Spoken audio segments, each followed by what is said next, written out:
അനുദിന വിശുദ്ധർ മെയ് 6 വിശുദ്ധ ഡൊമിനിക് സാവിയോ. 1842 ഏപ്രിൽ 2-ാം തീയതി ഇറ്റലിയിൽ റീവ എന്ന പ്രദേശത്ത് ജനിച്ചു. 2 നാഴിക നടന്നാണ് പ്രാഥമിക വിദ്യാഭ്യാസം നടത്തിയത്. 7-ാമത്തെ വയസ്സിൽ അവൻ പ്രഥമ ദിവികാരുണ്യം സ്വീകരിച്ചു.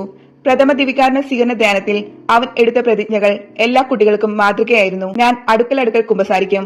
കുമ്പസാരക്കാരൻ അനുവദിക്കുന്നതനുസരിച്ച് വിശുദ്ധ കുർബാന സ്വീകരിക്കും. ഞായറാഴ്ചകളും കടപ്പെട്ട അവധി ദിനങ്ങളും ഞാൻ പ്രത്യേകമായി ആചരിക്കും.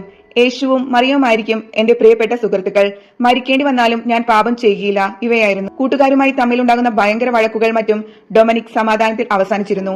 പഠനത്തിൽ സാമർഥ്യം ഇല്ലാത്തവരെ ഡൊമിനിക് സഹായിച്ചിരുന്നു. അന്യർ ചെയ്യുന്ന കുറ്റം അവന്റെ തലയിൽ ആരോപിച്ച് ശാസിക്കപ്പെട്ടാലും അവൻ സ്വയം നീതീകരിച്ചിരുന്നില്ല. പരിശുദ്ധനായ ഈ ബാലൻ ലോകത്തിൽ അധികം ജീവിക്കാൻ ദൈവം തിരുമനസ്സായില്ല.